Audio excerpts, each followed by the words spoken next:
प्रिय छात्रों, हम अपनी पाठ्य पुस्तिका का 7वां अध्याय विविध प्रकार के लेखन का अध्ययन कर रहे थे, जिसमें हमने संपादकीय लेखन और फीचर लेखन का अध्ययन किया। कल हमने संपादक के नाम पत्र लेखन का अध्ययन किया, जिसमें हमने जाना कि संपादक के नाम पत्र लेखन वो लेखन होता है जो आम जनता या पाठक के द्वारा किसी विषय पर टिप्पणी, किसी विषय या समस्या पर विचार व्यक्त करके अखबार के संपादक को लिखा जाता है, जिसमें संपादकीय दृष्टिकोण पर मत व्यक्त करना, उस पर टिप्पणी देना, समाचार के किसी विषय पर सकारात्मक या नकारात्मक विचार देना, जन समस्या, राजनीतिक दलों पर विचार या सरकार की नीतियों पर अपने विचार और दृष्टिकोण को मत व्यक्त करने वाले जो पत्र होते हैं वो इस पत्रों की श्रेणी में रखे जाते हैं। संपादक के नाम पत्र लिखते समय ध्यान में रखना है कि हमारा जो विषय है वो प्रासंगिक होना चाहिए, समसामयिक होना चाहिए और उपयोगी होना चाहिए। यानी हमारा विषय नवीन होना चाहिए, क्योंकि पाठक उस विषय में तभी रुचि दर्शाएगा जब वो विषय जो है नवीन होगा। अगर हमारा विषय नवीन नहीं है, हमने भूले हुए विस्मृत विषयों पर अपने दृष्टिकोण को व्यक्त किया है या टिप्पणी व्यक्त की है, तो पाठक उसमें रुचि नहीं दर्शाएगा, क्योंकि पाठक की रुचि नवीन विषयों पर दर्शाए गए टिप्पणी और विचारों पर ही होती है। तो नवीनता के साथ साथ उपयोगिता और प्रासंगिकता भी संपादक के नाम पत्र लेखन में ज़रूरी है। इन्होंने कहा कि अगर हमारा संपादक के नाम पत्र लेखन का विषय उपादेय है, महत्वपूर्ण है, तो अगर उससे उस अखबार का संपादक असंतुष्ट होते वो उसको प्रकाशित कर देगा, क्योंकि वो उपयोगी और महत्वपूर्ण होता है। आगे, अनेक पत्र समाचार पत्रों में प्रकाशित प्रसंगों के संबंध में होते हैं। चालू प्रसंग के कारण इनकी उपयोगिता विशेष हो जाती है। प्रसंग पर भी विशेष प्रकाश डालने में वे सहायक होते हैं। अतः पत्र सामग्री की प्रासंगिकता भी उसे प्रकाशनीय ठहराने के लिए उचित मानक है। इन्होंने बताया कि ज़्यादातर जो पत्र होते हैं वो समाचार पत्रों में प्रकाशित सामग्री के संबंध में ही होते हैं। उसके प्रति व्यक्त विचार, टिप्पणी, नकारात्मक या सकारात्मक किसी भी प्रकार की, क्योंकि जो चालू प्रसंग होते हैं, जो नवीन विषय होता है, उनकी उपयोगिता अधिक होती है और नवीनता होने के कारण, सामयिकता होने के कारण वो प्रकाशन में विशेष सहायक होते हैं।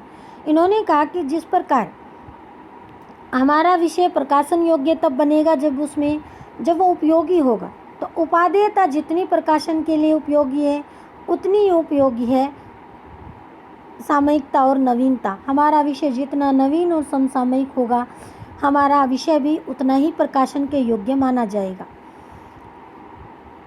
आलोचनात्मक पत्र विशेष रूप से प्रकाशनीय होते हैं, भले ही उनकी आलोचना का विषय संपादकीय नीति ही क्यों ना हो। हाँ, यह देखना आवश्यक और उचित है कि आलोचना विषय परक हो, व्यक्ति परक ना हो। बताया गया कि इस प्रकार के पत्रों में जो आलोचनात्मक पत्र होते हैं, जिसमें किसी विषय की सकारात्मक और नकारात्मक दोनों पक्षों को विशेष रूप से दर्शाया जाता है, ऐसे पत्र विशेष रूप से प्रकाशित होते हैं। वो आलोचना चाहे संपादकीय दृष्टिकोण, संपादकीय लेखन या फीचर लेखन की ही क्यों न हो, फिर भी वो प्रकाशन के योग्य है। लेकिन आलोचनात्मक पत्र लिखते समय हमें यह ध्यान में रखना है कि हमारी जो आलोचना है वो व्यक्ति विशेष नहीं होनी चाहिए, विषय विशेष हो सकती है, क्योंकि व्यक्ति विशेष आलोचना जो है वो प्रकाशन के योग्य नहीं मानी जाती, क्योंकि ऐसे विषय में किसी भी व्यक्ति का दुष्प्रचार होता है, उस पर लांछन लगता है। तो किसी भी व्यक्ति विशेष पर लांछन लगाना, किसी व्यक्ति विशेष का दुष्प्रचार करना जो है वो उचित नहीं माना जाता। तो आलोचनात्मक पत्र लिखते समय ये ध्यान में रखना है कि आलोचना विषय परक हो, व्यक्ति परक न हो। प्रकाशन योग्य चुने जाने वाले प्रत्येक पत्र के चुनाव का कोई औचित्य होता है। अतः संपादक प्रत्येक पत्र के संबंध में उसके प्रकाशन के औचित्य का मूल्यांकन करता है, तभी जाकर ऐसे पत्रों का चयन प्रकाशन हेतु किया जाता है। इन्होंने कहा कि जो संपादक के नाम जो पत्र होते हैं, उनका जो प्रकाशन है उनका प्रकाशन करने का भी एक उचित और एक महत्व होता है। तो संपादक प्रत्येक पत्र का मूल्यांकन करता है उसका औचित्य के आधार पर, उसके सही और उचित होने के आधार पर और मूल्यांकन के आधार पर वो पत्रों का प्रकाशन हेतु चयन करता है। उसे लगता है कि ये पत्र जो है वो प्रकाशन के औचित्य के अनुरूप है, उपादेय महत्वपूर्ण है, तभी वो उसे प्रकाशन के लिए चुनता है। यह आवश्यक नहीं कि प्रत्येक पत्र प्रकाशन योग्य हो, भले ही वह कितना ही रुचिकर क्यों ना हो। यदि पत्र की सामग्री किसी व्यक्ति के प्रति दुष्प्रचार या लांछन लगाने वाली है तो वह प्रकाशन योग्य नहीं माना जा सकता। ठीक इसी प्रकार ऐसे पत्र जिनका विषय किसी ऐसे मामले से संबंध रखता हो जो कि न्यायालय में विचाराधीन है अथवा किसी न्यायाधीश के फैसले की आलोचना से जुड़ा है तो भी उसे प्रकाशित नहीं किया जा सकता, क्योंकि ऐसा करना दंडनीय अपराध की श्रेणी में आता है। ये कहा गया कि जिस प्रकार विषय और सामग्री से संपादक असंतुष्ट उसे होता है लेकिन फिर भी उसे प्रकाशित करता है क्योंकि वो उपयोगी है, उसी प्रकार अगर हमारी सामग्री कितनी महत्वपूर्ण और रुचिकर क्यों न हो, लेकिन अगर वो सामग्री किसी व्यक्ति विशेष का दुष्प्रचार करती है, उससे उस पर लांछन लगाती है, तो उसे रुचिकर और महत्वपूर्ण होते हुए भी प्रकाशित नहीं किया जाएगा। ऐसा कोई मामला, ऐसा कोई विषय जो किसी न्यायालय में विचाराधीन हो या न्यायाधीश के फैसले की आलोचना करने से जुड़ा हुआ हो तो उसे भी प्रकाशित नहीं किया जाएगा, क्योंकि किसी भी व्यक्ति का दुष्प्रचार करना, उस पर लांछन लगाना, न्यायाधीश के फैसले की आलोचना करना जो है वो दंडनीय अपराध की श्रेणी में आता है। तो संपादक के नाम पत्र लेखन के समय ध्यान में रखना है कि हमारा विषय नवीन और समसामयिक हो, उपादेय हो, प्रासंगिक हो और किसी भी व्यक्ति विशेष का दुष्प्रचार या लांछन लगाने वाला न हो। सारांश। अब हम यहाँ पर संपूर्ण पाठ का सारांश पढ़ेंगे। पत्रकारिता में फीचर अथवा रूपक काश्य ऐसे लेखों से है जो जीवन के प्रति एक नया दृष्टिकोण जगाते हैं, घटनाओं और विषयों की जानकारी देते हैं, मनोरंजन करते हैं और ज्ञान बढ़ाते हैं। फीचर समाचारों को नया आयाम देते हैं, उन्हें नए परिप्रेक्ष्य में प्रस्तुत करते हैं। फीचर किसी न किसी सामाजिक विषय अथवा मानवीय भावना के इर्द गिर्द घूमता है और समाचार से अलग पाठक, श्रोता या दर्शक को किसी मानवीय संवेदना से जोड़ता है। इन्होंने बताया कि पत्रकारिता में चाहे फीचर लेखन हो या रूपक एक प्रकार का फीचर या नाटक का रूप ही होता है कि फीचर और रूपक ऐसे लेख होते हैं जो जीवन के प्रति एक नया दृष्टिकोण, एक नया विचार पैदा करते हैं।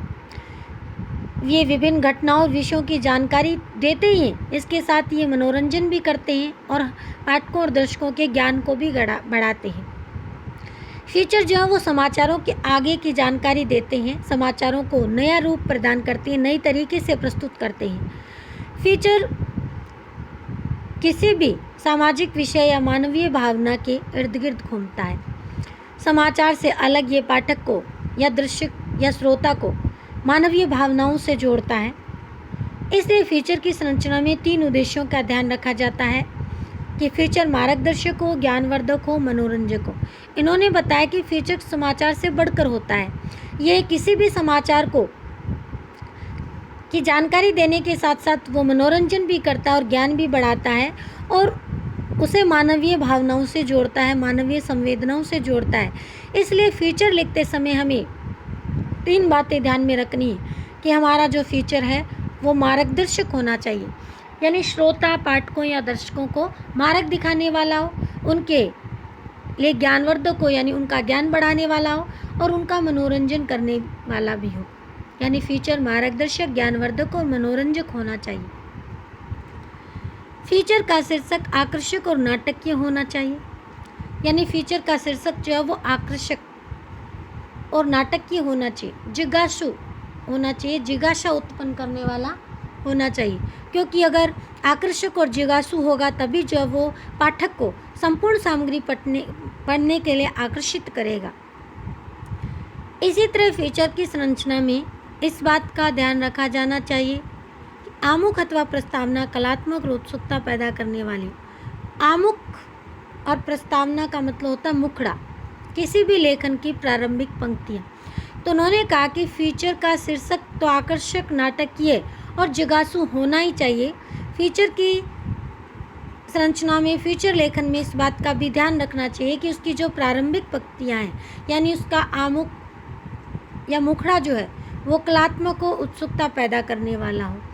यानी प्रारंभिक पंक्तियाँ पढ़ने के साथ पाठक में एक जिज्ञासा, एक उत्सुकता पैदा होनी चाहिए, ज़्यादा से ज़्यादा जानने की, ज़्यादा से ज़्यादा पढ़ने की, ताकि वो संपूर्ण लेखन को संपूर्णता के साथ पढ़ डाले।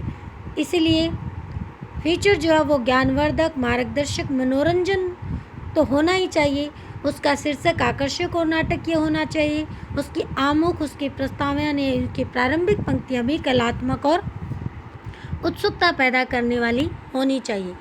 तो इस अध्याय में हमने फीचर लेखन, संपादकीय लेखन और संपादक के नाम पत्र लेखन, 3 प्रकार के लेखन का अध्ययन किया, जिसमें हमने पढ़ा कि फीचर लेखन वो लेखन होता है जो समाचारों से बढ़कर हमें जानकारी देता है, जिसमें तथ्य की जानकारी के साथ साथ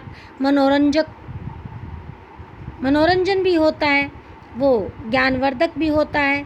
उसमें वो किसी भी विषय की पृष्ठभूमि को भी बताता है और उसकी संभावनाएं भी व्यक्त करता है। संपादकीय लेखन वो लेखन होता है जो उस अखबार के संपादक के द्वारा ही लिखा जाता है और ऐसे विषयों पर जो समाचारों के माध्यम से उपस्थित करने मुश्किल होते हैं, समझाने मुश्किल होते हैं, आम जनता की समझ से बाहर होते हैं, ऐसे विषयों पर जो संपादक की अखबार के द्वारा जो ज्ञान दिया जाता है, जो जानकारी दी जाती है और उस पर अपना मंतव्य और राय व्यक्त की जाती है, वो लेखन संपादकीय लेखन होता है। और समाचार पत्रों के विषयों पर सकारात्मक या नकारात्मक टिप्पणी देना, किसी भी जन समस्या, राजनीतिक दलों पर विचार व्यक्त करना आदि पर विचार व्यक्त करते हुए संपादक के नाम जो आम जनता या पाठक के द्वारा जो पत्र लिखे जाते हैं वो संपादक के नाम पत्र होते हैं। तो हमने 3 प्रकार के लेखन का अध्ययन किया, फीचर लेखन, संपादकीय लेखन और संपादक के नाम पत्र। आज हमारा अध्याय जो है वो पूर्ण हो चुका है। कल हम 8वें अध्याय का अध्ययन करेंगे। धन्यवाद।